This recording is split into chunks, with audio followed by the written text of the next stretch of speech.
আসসালামু আলাইকুম।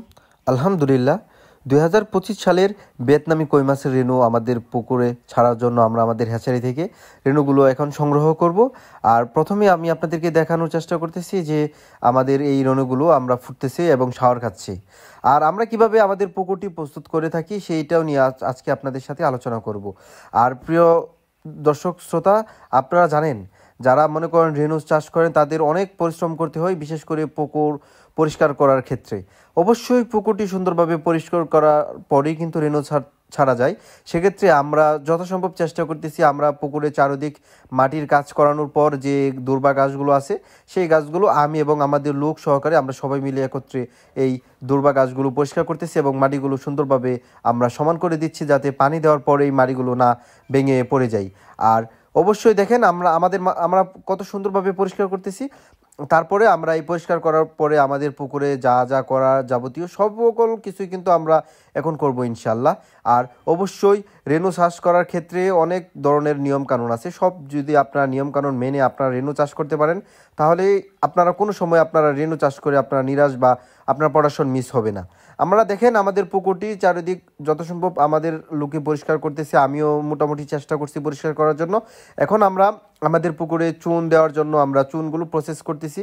আমরা প্রথমে তো 10 কেজি চুন 2টা ডেগের মাঝে আমরা এখন ভিজিয়ে নিব, তারপরে সুন্দরভাবে নাড়িয়ে সারা পুকুর নিয়ে ছিটিয়ে দিব। কারণ এই চুনটা আপনার পুকুরে দিলে কি হয়, পুকুরে যে গ্যাসটা হওয়ার সম্ভাবনা থাকে সেই গ্যাসটা কোনোভাবেই হবে না।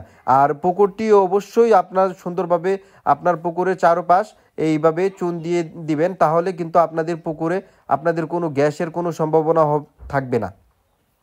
আমাদের দেখেন এই চুনগুলো আমরা 2টা ডেগের মাঝে ভিজানোর পর আমাদের পুকুরে যত সম্ভব চেষ্টা করব যাতে ভালোভাবে আমরা দেওয়ার।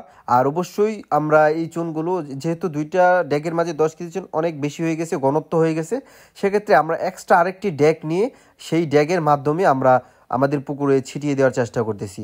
চুন দেওয়ার পরে অবশ্যই আপনারা এই যে চারিদিক দিয়ে যে দুর্বা গাছগুলো আছে সেই গাছগুলো পরিষ্কার করে নেবেন। আমরা চারিদিকে যতটুক সম্ভব আমরা পেরেছি আমরা আমাদের চারিদিকের এই দুর্বা গাছগুলো পরিষ্কার করে নেওয়ার জন্য। আর অবশ্যই আপনারা যখন আপনারা রেণু চাষ করবেন যদি কোনো পরামর্শ প্রয়োজন হয় অবশ্যই আপনারা আমাদের সাথে যোগাযোগ করতে পারেন। আর এখন আপনারা দেখতে পাচ্ছেন আমাদের একটি পুকুর থেকে আমাদের মেশিনের মাধ্যমে দেখেন কত দূরে পুকুর আর আমরা কত দূরে পানি নিচ্ছি। আমরা খুব সুন্দরভাবেই কিন্তু এই পানিগুলো আমরা এক পুকুর থেকে আরেক পুকুরে নেওয়ার চেষ্টা করতেছি। আর দেখেন মাশাআল্লাহ আমার পাম্প থেকে অনেক পানি আসে। ইনশাআল্লাহ আপনারা যদি মনে করেন এভাবে আপনাদের পুকুরে পানি দিবেন, হ্যাঁ দিতে পারেন। দেখেন আমরা দিয়ে দিছি, এখন পানি দেওয়া মোটামুটি প্রায় শেষ। এখন আমরা সমিতিন প্রয়োগ করব, কারণ সমিতিন যদি প্রয়োগ করি, কারণ এই সমিতিনটা প্রয়োগ করবেন যদি আপনি বিকালে মাছ ছাড়েন তাহলে সকালে সমিতিনটি প্রয়োগ করবেন।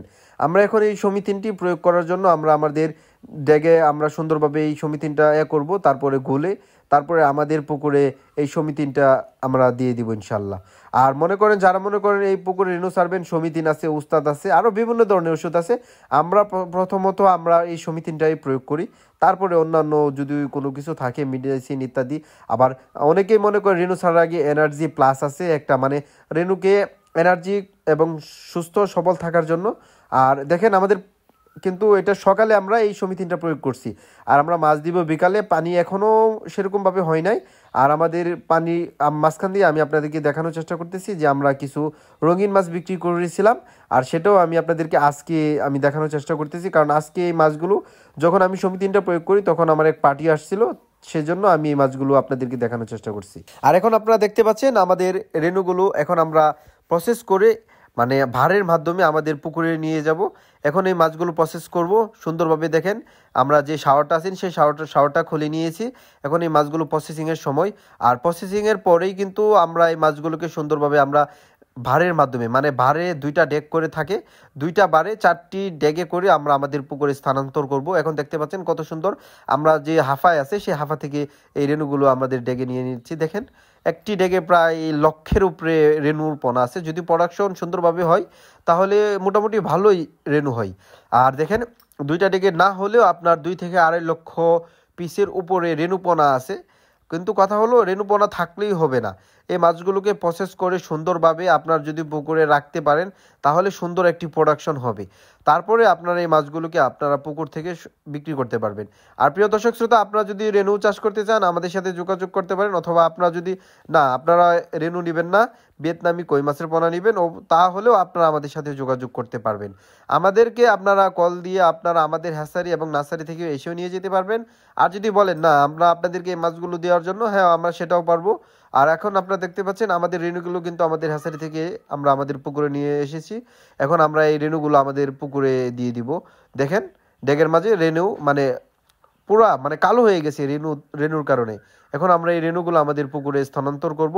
তারপরে দোয়া করবেন আমাদের মাছগুলো যেন আল্লাহ আমাদেরকে বারাকা দান করে এবং আমরা যেন সামনের দিকে এগিয়ে যেতে পারি। আর এখন আমাদের পুকুরে এই মাছগুলোকে ছেড়ে দিব।